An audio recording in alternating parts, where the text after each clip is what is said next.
Hi, I'm Charles with AniCap. This is my recap for the anime Berserk of Gluttony. If you like my recaps, please consider subscribing. The story begins as a masked man fights several monsters. He demonstrates exceptional strength but is unsatisfied and wants more. We then watch as a man on a carriage is attacked by the same goblins and cries for help. Luckily for him, a couple of warriors arrive and the man is glad to be saved. The warriors easily defeat several of them, but there are hundreds more. This isn't a problem though, as they have more members in their group and proclaim that they will defeat all the monsters. Afterwards, we meet our protagonist named Fate, whose stomach growls from hunger. The band of warriors make their triumphant return and Fate hears them talking about their success. Fate states that he could never go goblin hunting like them since he is completely useless, and he has a stomach that never stops growling. Fate explains that he blames all his misfortune on his useless skill called Gluttony. He reminds himself to be grateful though, as at least he has a job. Sometime later, everyone marvels as the Holy Knights make their way through the town. They are a trio of Berserk siblings. A man then fears for his life as he accidentally drops some food that touches one of them, and the one named Hato questions what the peasant is doing. The peasant begins to answer, but Hato becomes furious that the man is speaking to him. The peasant begins to apologize, but this makes them even more mad. They warn that anyone that insults the Holy Knights will have their heads cut off. They decide to leave, but tell the man that he is lucky to still be alive. Everyone is upset to watch this happen, but no one is brave enough to do anything about it. At the castle, Fate is glad that the day is almost over and exclaims that it's almost time to go home. The knights make their way to the castle where they ask Fate if he thinks he has done a good job filling in for them. Fate thinks he has, so Raphael gives him his pay. As if throwing it on the ground wasn't bad enough, they make him pick it up in front of them too. Hato very clearly steps on Fate's hand on purpose, but mockingly apologizes as he states that Fate was so filthy that he didn't notice him. Fate's stomach begins to growl at the most awkward moment, and Raphael points out how disgusting Fate is. The knights are furious since the growling makes it seem like they don't pay him enough, and they beat him relentlessly. Fate thinks about how in this world, there are haves and there are have-nots. What separates them are the special powers bestowed by the gods, their skills. The knights keep treating him like a punching bag and explain that he owes his livelihood to them. Someone with a worthless skill like his is only earning money thanks to the grace of holy knights like them. They tell him that he should be grateful, and when he slacks off, it reflects poorly on them. They demand that he get on his feet, but only to knock him back down. They believe he needs to be taught a lesson and explain that defiant dogs need strict discipline. Just then, they are told to stop, since inflicting that kind of abuse on citizens they have sworn to protect is not an act of a holy knight. The girl talking is named Roxy, and she explains that watching the gate is an honorable duty for a holy knight. A duty that should be their responsibility. The knights consider it a difference of opinion, but decide that it's best to leave. Roxy helps the beaten down loser, but he notices Raphael giving him the dirtiest look. Roxy cleans him up and tells him that helping him is no problem since they are the same when it comes to watching gates. Furthermore, this is how a holy knight like herself should conduct themselves. She takes over guarding the gate and tells Fate to tell her if anything like this happens again. Instead of accepting the gesture like a normal person, Fate just tells her that he is used to it and leaves. Afterward, we see why he said that as he thinks about how Raphael is, and there's no telling what he might do. It turns out that Fate isn't a complete loser, as he is just trying to protect Roxy and doesn't want to risk getting her involved. The bartender explains to Fate that if he keeps letting the knights treat him that way, he's going to end up like the last guy. There's only one outcome for that, and it's a nasty one. On his way home, Fate curses how his stomach is still growling, even though he just ate an entire meal. He condemns his gluttony skill and wishes he could have been born with something worthwhile. He is not asking to be a holy knight, and he would take being a warrior or even a merchant or a craftsman. However, there's no changing how things are. He states that when you have nothing, you're just trapped as a loser. Just then, Fate notices some thieves attacking someone, and the wimp's first thought is to get Roxy. He tells her what's going on, and she leaves the useless loser to take over her spot as a guard. He seems to just be okay with this and just stands by while he hears her beat up the thieves. Just then, one of the thieves begins to run towards Fate, and his cowardly instincts immediately tell him to run away. However, Fate stops himself and thinks about how Roxy trusted him with guarding the gate, and if he runs, it'll cause trouble for her. Fate then fights against every cowardly bone in his body to prepare to battle.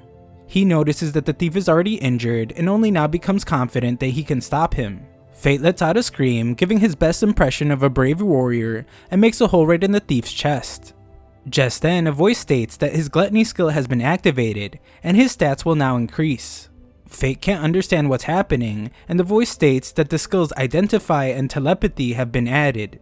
Fate has never been more confused in his life, just as Roxy returns from the fight. Of course, she is concerned for his life since he is so weak, but Fate notices something strange. He heard words coming from her, but her lips didn't move, and it was almost like he could hear her inner voice. He explains that he is okay, and it happens again. She states that she has to report everything, but Fate is shocked to see that he can't hear it anymore. He tells her that she can take credit for his kill, since he is sure it would cause problems for him if Raphael found out. Roxy wanted to give him credit, but as a show of gratitude, she settles on offering him a job working for her family. He initially tries to decline, but she doesn't listen, and asks him if he intends to serve the Valerics until it kills him. Fate begins to consider it and thinks about the two paths. On one side is a future where he is treated like trash all the time, and on the other side he can work for Roxy. Fate is concerned that if he leaves, then the person that replaces him will just get treated like trash instead. However, Roxy tells him to stop thinking so much and just ignore that very good point he made. Fate listens to her advice and agrees to work for her family. That night, Fate sits on his sorry excuse for a bed in his bedroom that looks like a prison and shockingly realizes that all his stats are now in the triple digits. His new skills are also a mystery, but he realizes that he must have been using telepathy. He has no clue what is happening to his body, but grows confident as he might now be able to beat monsters with his new stats. The next day, Fate searches for a sword, but the merchant is disappointed to see that he is poor. The merchant shoos him away as Fate thinks about how it's been 5 years since he came to the royal capital, and 2 silver coins are everything he has been able to save up by working. All hope isn't lost, however, as the merchant tells him that he can still afford the trash weapons he keeps in a barrel.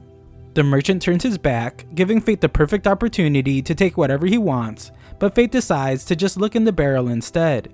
While doing so, he uses his new Identify skill to read the stats of all the barrel weapons. They all have 0 for both durability and strength, but one sword captures his eye. It's filthy and has been treated like trash, so Fate can't help but notice how he has those qualities as well. Just then, Fate is shocked as he hears the words "Hey you" come from the sword. The sword, named Greed, states that it will make it worth his while and tells Fate to just hurry up and buy him. Greed knows about Fate's gluttony, and it says it's because they have a lot in common. Fate leaves his only 2 coins and happily takes his new talking sword. Elsewhere, the Valerics talk about how Roxy is apparently trying to hire Fate for the Hart household without even asking them. The girl named Memo wants to teach her what happens when someone defies the Valeric family, but Raphael points out that nobodies like Fate can easily be replaced. Besides that, the Harts and the Valerics are part of the 5 great families that support the kingdom, and there's no point in complicating that now. Raphael heads to the military district, prompting Memo to ask what he plans to study this time. He shocks her though, as he plans to study how to become immortal. Sometime later, Fate walks with his talking sword, and it warns him that something is approaching. A goblin appears from nowhere, but Fate is now able to destroy it. Doing so activates his gluttony skill again, and his stats are increased even more. This time, the skill's strength boost has been added. Greed then has a good laugh, as Fate is in great trouble when hundreds of goblins appear. However, Fate seems like a completely new person as he slices through several of the goblins. After every single elimination, his gluttony skill is activated, and he just keeps going. The words "gluttony skill activated" are repeated hundreds of times as Fate finishes off all the goblins, and he is shocked to see that his stats have increased to a crazy amount. Greed points out that Fate must be full now, and Fate notices that his stomach hasn't growled even once that day, which has never happened before. Fate is completely confused though, since he was under the impression that people were born with the only skills they would ever have. Greed points out that this is true, but Fate's gluttony skill makes him different. Normally, stats increase from battles, and based on one's experience, their level goes up. However, the gluttony skill steals stats and other skills, at the cost of not benefiting from experience. Fate begins to understand and realizes that that must be why he is still level 1. Greed then surprises Fate as he explains that he knows this because they are the same. Just then, they notice the band of warriors approaching, and Greed tells Fate that his gluttony skill isn't the kind of thing he wants other people finding out about. It's one of the skills that defy divine law. Fate determines that he must do his fighting alone, but Greed reminds him that he has him now, and Fate will never be alone again. Fate is glad that Greed has accepted him as his master, but Greed tells him to calm down with all the master talk. Just before they leave, Greed reminds him to take the goblin ears so Fate can get paid. Afterward, Fate collects his reward and thinks about all the food he wants to get, but Greed reminds him that his maintenance comes first. Greed wants to be treated like the gem he is, but Fate thinks he is seeing himself too highly. The sword explains though that they don't call him Greed for nothing. Just then they run into a man, and a little girl that's with him asks for help. Fate uses Identify to see this man's threat level in case he just wants to ignore the whole thing, but finds that he has a skill that allows him to hide his stats from the Identify skill. This means there's no telling what this guy is capable of. Greed wonders what he will do, and Fate shows that he is a completely different person now, as he states that they can't just ignore the girl's cry for help. They follow him, and the scummy guy tells the girl that she will serve as a slave to the Holy Knights. Greed points out that the guy is pretty tough and tells Fate that this is his last chance to turn back. As he prepares to fight, Fate thinks about how he finally has some power now, and if someone's suffering in front of him, he wants to help them with it. Elsewhere, a woman of the church speaks to a bunch of sad, parentless children. Instead of trying to find them some parents, the nun tells them about the Holy Laplace, the creator of their world. When Laplace departed the world, she gifted the people special powers known as skills. The children, probably wishing she would have gifted them some parents, can only eat if they give their thanks, so they do. One kid is super edgy though. He doesn't stuff his face like the others, and explains that the Holy Laplace doesn't play fair. The Holy Knights and Warriors have amazing skills, but he has such a weak one, and his weak skill is probably why both his parents haven't come back from getting the milk. The woman of the cloth explains that in the old times, when Holy Laplace protected the world, there were no skills or stats, nor did monsters exist. Back then, everyone was equal. This sounds like heaven to the unwanted child, and he wishes that he had been born back then. Just then, another nun arrives and frantically explains that she can't find one of their missing orphans. She leaves to continue her search, and the other nun sighs as she wonders where the girl named Sahara has gone. Back near Fate, we see that Sahara is actually the girl he followed. The kidnapper lets out his frustrations on a steel beam and leaves, probably because that hurt a lot and he doesn't want to admit it. However, this gives our boy the opportunity he has been waiting for to rescue the girl. Unfortunately, the bad guy was standing right there, and compares Fate to all the other foolish heroes that challenge him out of some misguided notion of justice. The despicable villain points out that Fate has no chance of beating him, especially while protecting the girl. Fate wants to get her to safety, but he doesn't even know where that would be. Luckily, Greed has an idea and tells Fate to back away. The bandana-loving bad guy thinks Fate is weaker than him, so Greed thinks that they can take advantage of his overconfidence. The bad guy chases them and points out that if he kills Fate in front of the girl, then she will never disobey him again. Greed is somehow able to sense the man and tells Fate to knock over some boxes, and Fate faces the man head on. Greed becomes concerned when the man uses his sharp edge skill and instructs Fate to just strike him down through his sword.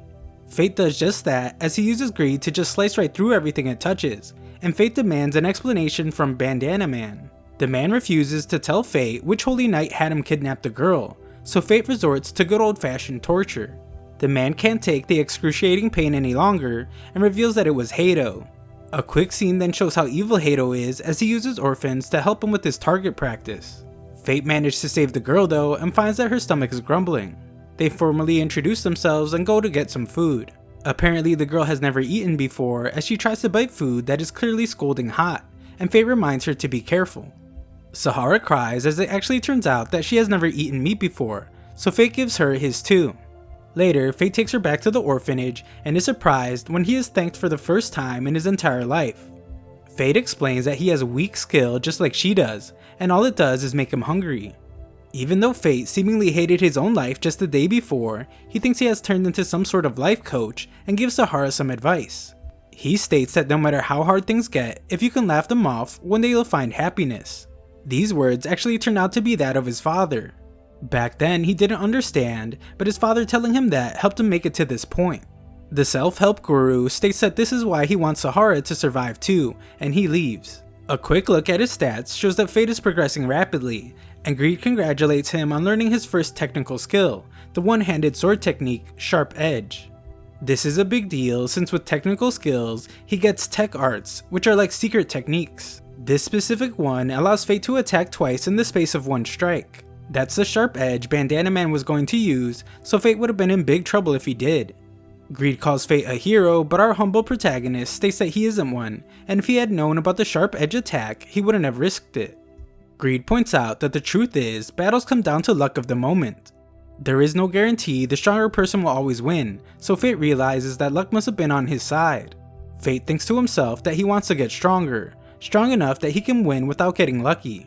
Just then, Greed reminds him that his first day of working for the Hearts will be the next day, and Fate screams in agony as he remembers that he didn't buy any clothes. At a bar, a man explains that someone named Sir Mason was struck down by a divine dragon.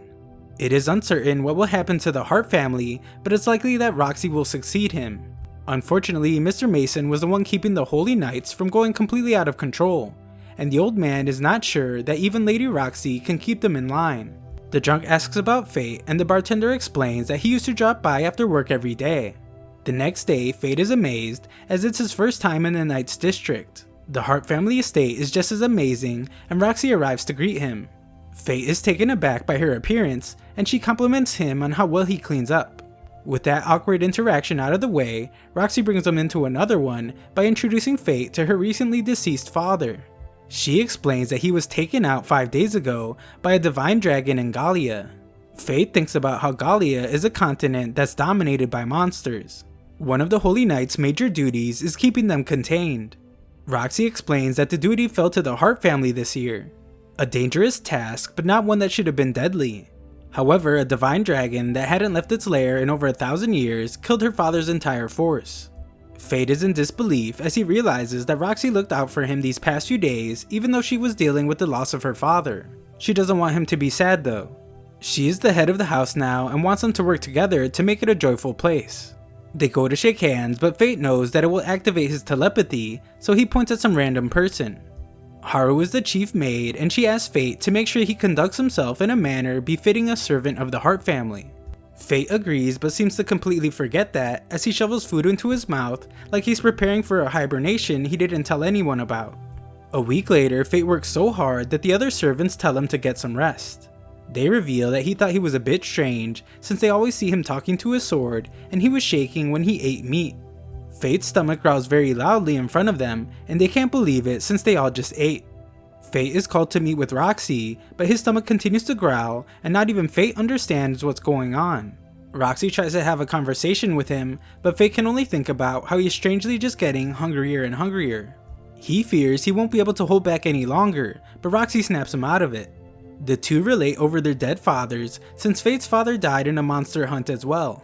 Roxy calls Fate family, but he wants to be something more. Before he can tell her though, she denies his request, and even more surprisingly, Fate begins to faint. Later, Fate wakes up in his room with a note from Roxy telling him to take the day off. Fate asks Greed what's going on with him since his hunger has never been this bad, and he can't hold himself together anymore. Greed reveals that once the Gluttony skill gets a taste of souls, there's no stopping it. The more Fate devours, the stronger he will get, and the more he devours, the more he will want. Fate is destined to seek out souls to consume until the day he dies. Fate wonders what will happen if he doesn't, and is horrified to hear that he will starve to death, or lose control and start attacking anyone in his path. Fate can't believe that as it makes him sound like some kind of monster. Greed gives him a tip though. He tells Fate that when his hunger approaches its limit, it will show in his eyes. Greed reiterates Fate's life has completely changed and there's no turning back now. Fate heads outside and walks past a group of people. Our hungry hero is shocked to realize that they smell delicious for some reason, and Greed explains that it's because his hunger boost has kicked in. It's what his red eyes indicate and is a temporary power that enables effective use of the Gluttony skill. During this time, Fate will have better night vision, be able to track prey by scent, and weaker prey will be terrified and paralyzed. This makes sense as they go outside the kingdom and find several goblins terrified. Our once innocent and frail hero is a completely different person now, as he helps himself to a massacre. With that group finished, they head to the Hobgoblin Forest. Fate continues the massacre but seems to become upset as he wonders how much more he needs before he is free from his hunger. Hours pass and Greed points out that it's over. Fate hopes to never feel like that again, so Greed tells him that he will have to hunt monsters every now and then and feed souls to Gluttony. Just then, Fate is shocked to see that a Goblin King has appeared. It doesn't have much of an edge on him stat-wise, but it does have a health regeneration skill. It heals wounds, and with it, Fate would be able to keep fighting even if he got injured. Our boy definitely wants some of that good Deadpool power and goes after the Goblin King. Fate gets disgusted though as the goblin devours a human, and Greed coldly points out that humans are a fine meal for monsters. Fate manages to get the drop on the giant troll, but freezes for a moment when he sees the human body. The fight continues, but Greed becomes frustrated that Fate is only dodging. Fate is concerned about getting attacked, but Greed tells him to trust him, and so he does. They manage to land the final blow, and Fate is glad to see that his stats have gone up even more. The skill Health Regeneration has also been added, but Fate is exhausted now. Greed then reveals that with Fate's current stats, he will be able to access Greed's first level, so he can achieve another form. All Fate has to do is hand over his stats as an offering to him.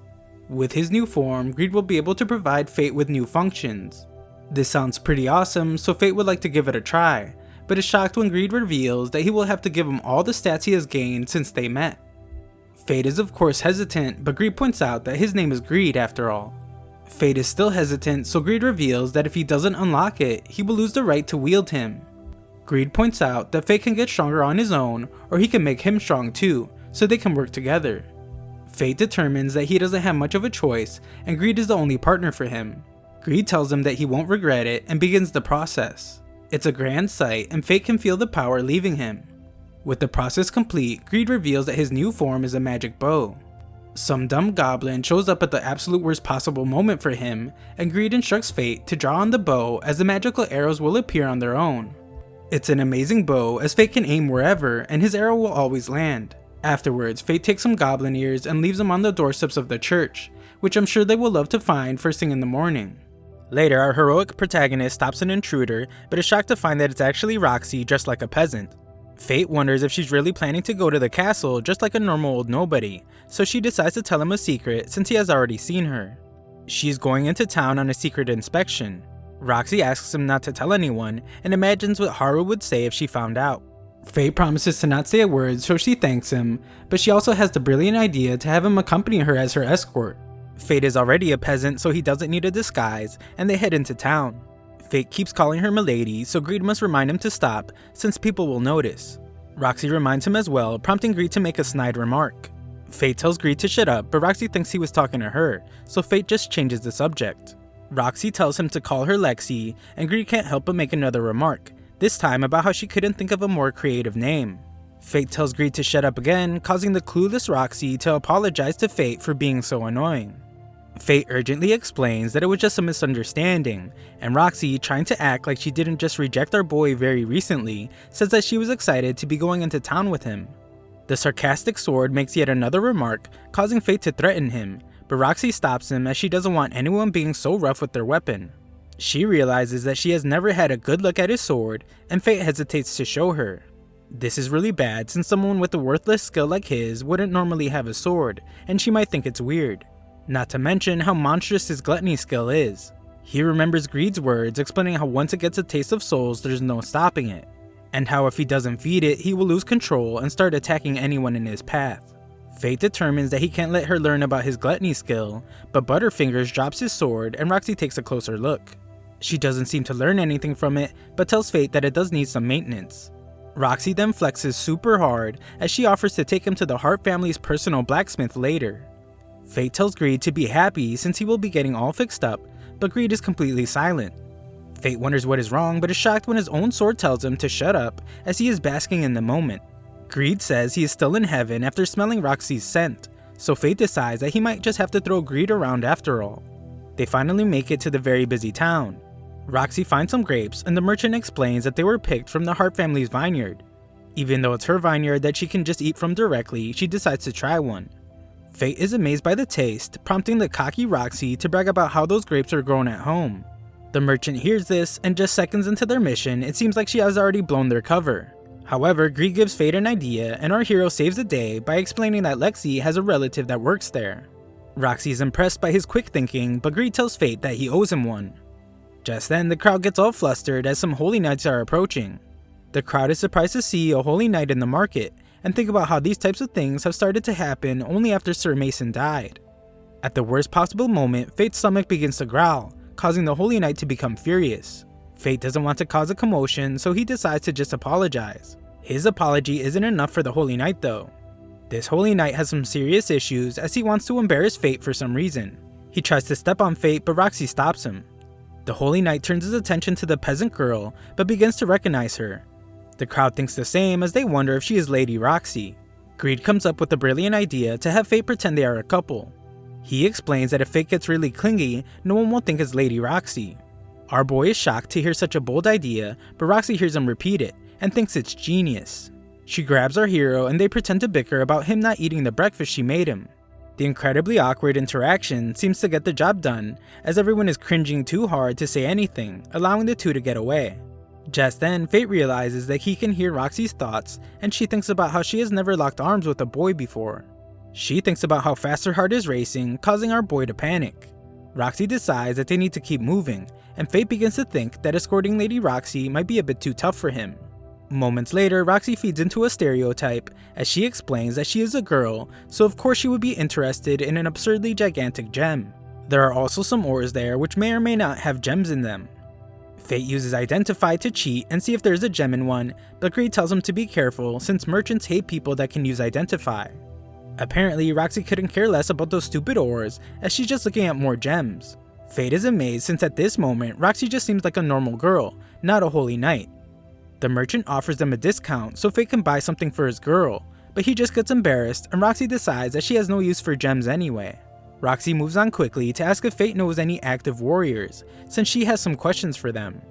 Luckily for them, they overhear some guys talking about all the dead goblins that were recently found. Rumor is that it's a wandering monster that did it. The problem with that though is that it doesn't explain how the orphanage in the slums had Goblin King ears donated to it. Unfortunately for Roxy, they don't have any more information, so she asks Fate to take her where warriors gather. Fate realizes that this is actually what her inspection is about, and she reveals that she's investigating the wandering monster said to have appeared around the capital lately. Fate is at a loss for words since he is actually this wandering monster, and Greed makes another smart aleck remark about how interesting of a twist this is. Fate heads to the bar he used to go to, where the bartender doesn't even recognize him at first. The bartender is surprised to see that Fate is still alive, but even more stunned to see that he has a girlfriend now. Fate worries that Roxy might be getting offended by people calling her his girlfriend, and Greed points out that she might even have Fate executed for it. I guess Roxy was flustered too as she absolutely destroys a cup, but the bartender says it's okay since it happens all the time. Greed tells Fate that she was probably feeling self-conscious around him, and this causes Fate to obliterate his cup too. Greed says that it's good since it's a sign that he's getting stronger, and the bartender says that that cup was on its last legs anyway. The carefree bartender then spills the beans as he has heard about a warrior who made a killing off of goblin corpses. This warrior went out hunting and found a mountain of goblin corpses with their ears still intact. Roxy points out that if a warrior did all that work, they wouldn't just leave a bunch of valuable corpses around, and determines that it must have been a monster that has migrated from another region. That'll be bad for business though, since a lot of business travel is done through those goblin plains. If there's some mysterious creature on the prowl, people won't want to travel there. Fate gets depressed knowing that he is to blame, but gets distracted when his old friend arrives to be startled by Fate's ghost. The old man reveals a popular theory that the roaming monster is a lich. This is very troublesome, which is why the Holy Knights will be taking direct action to deal with it. Greed is worried to hear that the Holy Knights are getting involved since he just drained all of Fate's stats, and Fate would get destroyed by them. The old man wants to know why the girl is so curious, but she isn't clever enough to think of a good answer. Fate can't help either since he is too busy thinking about how horrible things would be if Roxy joins the hunt and sees him doing his gluttony thing. Just then, some traveling warriors arrive demanding drinks and demanding that Roxy join them for some fun. Our boy springs into action, but Roxy shows she can handle her business easily. The warriors determine that only a holy knight could have that much power, and Roxy finally doesn't deny it. The bartender knew all along, but the stupid warriors are amazed to realize that it's Roxy of the Heart family, one of the 5 families supporting the king. They apologize profusely, even going as far as to give her all their money. Roxy of course rejects it and expresses shame to see that the people the Holy Knights have sworn to protect view them as objects of fear. Her father dreamed of a world where holy knights and lowly peasants could laugh together. This is a dream she shares with him. They all begin to get along, and Fate thinks that until her dreams come true, he will follow her. Sometime later, Greed enjoys being fixed up a little too much, but we see that it worked out really well as he feels like a whole new sword. Afterwards, Roxy explains that she didn't know about the hunt because it's being led by the Valeric family and they simply didn't inform her. Just then, the two hear that Hato is hurting someone. The Valerics explain that they are simply taking a lost child into their protection. Fate releases the boy as it doesn't look like protection to them, and Roxy tells the Valerics that they will take care of the boy. However, she asks Raphael why she wasn't informed about the hunt for the wandering monster. He explains that he assumed she would be too busy mourning her departed father, but she points out that she is just fine. The Valerics decide to just leave, but Hato the jerk tells Fate that he should stick to acting like the trash he is. Fate doesn't back down though, so Raphael must tell Hato to drop it. The two take the boy to find his mother, and Fate remembers when he once got lost as a kid. It was after his father died and he moved to the capital. He looks back and wonders what happened to the holy knight who looked after him back then. Just when it seems like they won't be able to find the boy's mother, she appears out of nowhere. Fate is glad but is amazed to see just how happy Roxy is to have helped the boy. The simp stares for a bit too long though and suggests that they head back home. Roxy reminds him that if they get in trouble, they will do it together, and he agrees. When they return, Fate hopes that days like this one could last forever, but he knows that just isn't possible. He asks Greed for a way to hunt monsters without Roxy finding out, and Greed can only think of one thing. He suggests a perception warping magic item. He then leads Fate to a shop to buy a mask that will make them look different to whoever sees them. Later, Fate gives Roxy one of the ores she was clearly not interested in. He thanks her for giving him a job that has allowed him to find friends that he now considers family. Fate apologizes for not being able to get her the gem she was looking at, but Roxy explains that she's actually really happy with what he got her. This powerful beast of a woman just casually cracks the thing open with their bare hands, and Fate points out how useful his identify skill is as there's some pretty shiny stuff inside. Roxy promises to cherish it forever and wonders what she will give Fate back in return. Her ideas are a year's supply of meat or a whetstone for sharpening his sword, but Fate says none of that is necessary. However, Greed tells him to shut up and accept that whetstone since he needs to be taken care of. It seems like another happy ending, however we see that the menacing looking Raphael has gathered other knights to discuss their excursion to Gallia. Sometime later, a group of adventurers are shocked to find that the Lich got the drop on them again as all the monsters in a certain area have been eliminated. Their shock quickly turns to pants-wetting fear as these poor fools realize that the Lich that they now call Corpse is right in front of them. They run to change their underwear, and Fate thinks about how much he likes his new nickname, Corpse. Greed wonders if he is done for the day, but he isn't. Fate explains that he wants to get his stats as high as he can before the Holy Knights come after him. The next day, Fate looks like he's about to pass out from the stress of his double life shenanigans. Roxy interrupts him while he's hard at work to tell him that she has a secret mission for him. On their way there, Roxy shows him her family's land, and this guy thinks that his big secret mission will be harvesting grapes. She explains that she just wanted to show him their vineyard since he liked the grapes that one time. When they arrive at their destination, Roxy is concerned for her mother's health, but she explains that she's feeling better than usual. Roxy introduces our boy, not as her new friend or the guy that just bought her most cherished gift, but as a servant she hired, and she brought him to introduce to everyone. They greet each other and we learn that Roxy's mother's name is Aisha. Fate is glad to see that she's actually really nice, but shocked when she calls him over to ask if he likes her daughter. The two can't believe she would ask that, but Aisha makes it clear that she meant if he liked her as a boss. Our boy Fate then goes above and beyond as he declares that he cares a great deal for Roxy, and if he were allowed to, he would like to serve her until the end of his life. This is some pretty heavy stuff he is saying for someone Roxy just called her servant, so Roxy runs off to her room. Aisha tells Fate not to worry though, since Roxy has always run off whenever things got uncomfortable, just like this very awkward situation. She explains that Roxy was always a crybaby and would even throw a fit from just a glimpse of a bug. Fate points out how different that is from her cold, powerful behavior in the capital, and Aisha says that she still can't believe her little girl became a holy knight. Aisha worries about her, but Fate assures her that Roxy is a great holy knight. He tells her that the people have a lot of faith in her, and she can't help but be proud. We then see Roxy in her room with a creepy doll, and she has a memory of her father. He was proud of her becoming a holy knight, and she told him that she wanted to be the kind of holy knight he is. However, she realizes that she hasn't fulfilled her promise yet, and shamefully puts down the 3D printed action figure of him. A while later, we find that the big secret was actually to harvest grapes, and Fate takes a moment to taste some delicious juice. A man explains that the lords have personally helped cultivate this land for generations, and everyone on the property is proud to have pitched in to create this flavor. Fate seems not to care about asking sensitive questions, and asks if that includes the now dead Sir Mason. The man points out how his death must be hard on Roxy, but he is glad that she came to harvest grapes like she does every year. The man explains that she also does hunting while there, since it's harvest time for most crops, and that's when monsters called kobolds show up looking for food. He explains that the monsters come from a certain valley, but the two stop to have a laugh when our boy's stomach growls. Fate laughs on the outside, but knows that something dangerous is happening. Greed explains that after all those goblins, he is not surprised, since Fate's gluttony skill hungers for different souls. Afterwards, Roxy sends Fate home ahead of her as she has something to do. On his way home though, Fate sees a girl with a very dangerous looking weapon. This girl stops him and Fate is shocked to see that she has the same eyes he does. He tries to check her stats, but it doesn't work. The girl gives him a good look and strangely just says that it looks like she is too early. Fate tries to figure out what the heck this random chick is talking about, but she simply tells him that she originally came for the kobolds, but now he can have them. She declares that he owes her one and tells him that they will meet again. Greed says that he has no clue who that was, but Fate doesn't believe him. Fate points out how Greed always says something without him even asking, but for some strange reason, Greed is being awfully quiet now. Greed says he isn't lying and explains that there is some stuff even he, in all his greatness, doesn't know.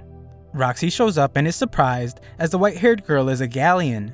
Fate points out though that Gallia was destroyed. We then get a little history lesson as Professor Roxy explains that 4,000 years ago, Gallia was a great military power. But a surge in monsters caused their nation to collapse, and most of their people died. This girl is clearly a survivor though, and Roxy is amazed as she has never seen such a full-blooded galleon before. The two begin heading home, and Fate wonders if Roxy will be okay hunting the monsters on her own. Roxy explains to the overly concerned simp that she won't be alone, as the warriors who work there will be with her. On top of that, she is a holy knight, so she is certain that things will be fine. Butterfingers drops the grapes though, and the two have a good laugh. The next day, the farmers find out that the monsters had a grand old time in the vineyard. Moments later, we watch as everyone hides and prepares to get revenge on the kobolds. However, they are all shocked to see an unknown monster appear. Fate is way more hungry than shocked though, and Greed can tell that Fate's mouth must be watering. Mouth-watering at just the sight of the monster is a big problem though, as it means that time is running out. Fate realizes that he is nearly in a starvation state and panics as he can't let Roxy see him like that. He checks the monster's stats to find it's an unbelievable level 50, and it's called the Bringer of Lamentation. It's also a crowned beast, which is a powerful monster born from accumulated aggression over a long period of time. Greed says that it's nothing like the usual monsters and it's really bad news. They return to the village where everyone is panicking as they are certain that they don't have a chance against the monster. However, Roxy shows off her speech-giving skills as she calms everyone down by assuring them that she will slay the powerful beast. She tells the warriors to prepare for battle, but Greed tells Fate that they don't stand a chance. Roxy is told that the warriors need time to get ready, so they decide to wait until tomorrow to fight. Greed wants to know what the plan is, and Fate thinks about how a monster at level 50 is too much for him at the moment. However, he can't ignore the people that need his help, and can't ignore what's happening on Heart's land. More importantly though, he can't let Roxy die, and he tells Greed to get ready for battle. Later that night, Fate goes to the forest and Greed mocks him for always playing the hero. They watch the monsters walk around, and Greed explains that there are several kobold warriors around the crowned beast. Greed asks Fate what the plan is, and he simply says that he's going to fight like a glutton. He transforms Greed into his bow form and begins slaying the monsters. The stupid monsters have no clue what's happening, and we see that Fate's gluttony skill is activated after every elimination. Fate fires an arrow at the crowned beast, and this crazy thing uses one of his soldiers as a shield. Fate switches back to his sword and uses it to close the gap by slaying several monsters. His gluttony skill has been activated numerous times, and he sees that his stats have gone way up. It isn't enough to satisfy him though, so he switches back to his bow and fires an arrow. He confidently states that this will end the fight, but he's wrong and the crowned beast grabs his arrow. Greed determines that Fate will just have to fight it up close, but they are shocked when the crowned beast prepares a move called Ruinous Strike.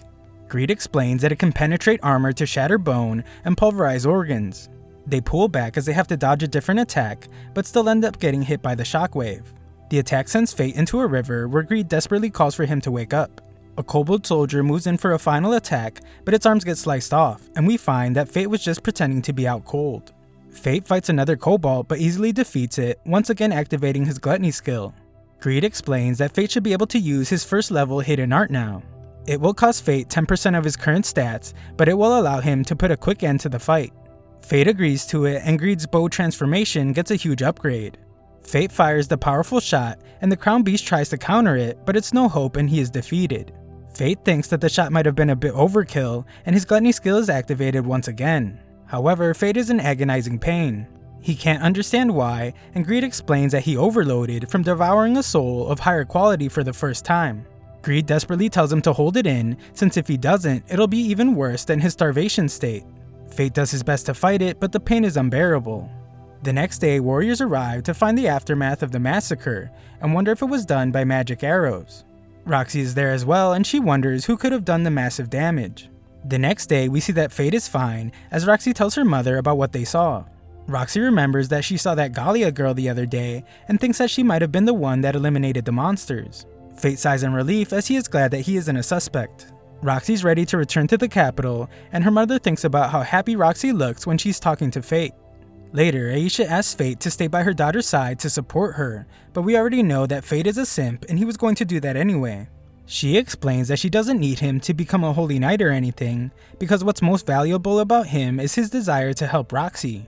She then kind of insults Fate as she compares herself to him. She says that she never had any skill to speak of, but was still able to support her husband. She doesn't have much time left, which is why she wants Fate to support Roxy in her place, and she tells him to take his time to think about it, so he does. On the way home, he thinks about if he's worthy of something like that, since he's hiding such a big secret from the world. That night, Fate is shocked to see that his eye is still red, and he feels an uncontrollable hunger, even though he just slaughtered a bunch of goblins. Greed explains that goblins won't satisfy his monstrous hunger anymore, but Fate points out that there are no stronger monsters around. Time is running out for him to find something that will satiate his growing hunger, so Greed tells him that he needs to decide what comes next. Sometime later, Fate sits at the bar hiding his red eye, and he decides that he's not worthy to stand at Roxy's side. The gossiping old man walks in, talking about how Hato is going to join the hunt, and Fate is shocked to hear this. It's clear that Hato is hated, as the old man wishes that they would send him to Gallia instead to become monster food. The bartender says people like Hato usually stick to where it's safest, and some other poor soul is going to end up on the Gallia expedition. This shocks Fate as well, as he can't believe they're already planning another expedition so soon after Mr. Mason's death. The others are upset about it too, and the old man just hopes that the worst case scenario doesn't come true. Unfortunately, it does come true, as we see that the Holy Knights have gathered and they select Hato's replacement for the Gallia expedition. Afterwards, at the capital, Roxy shockingly tells her father that she has been assigned to the expedition to Gallia. However, Fate arrives and pleads for her not to go.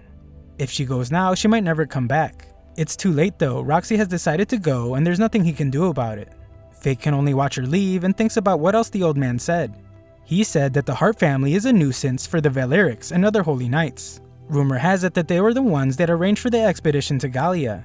We then see that the Valerics are celebrating, as they will soon be rid of the nuisance. The two other siblings leave the rest to Hato, as the two of them are off to a place called Tenburn. Hato wants Raphael to tell him about his big secret involving immortality. However, Raphael just tells him that he is counting on Hato to deal with the Lich. That night, Fate thinks about how he can't overturn official orders and he can't stop Roxy.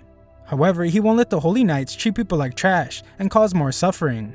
We then shockingly see that Fate has decided how he wants to satisfy his hunger, as he was waiting for Hato. Hato is glad to finally meet Corpse, and Fate turns to him with his glowing red eye. Hato has his very eager men attack first, but Fate is so much more powerful than they are now that they don't even look like they're moving to him. Fate then absolutely destroys these bums, as Hato can only watch in shock. Fate turns to the leftovers with murderous intent, and the rest of Hato's group run for their lives.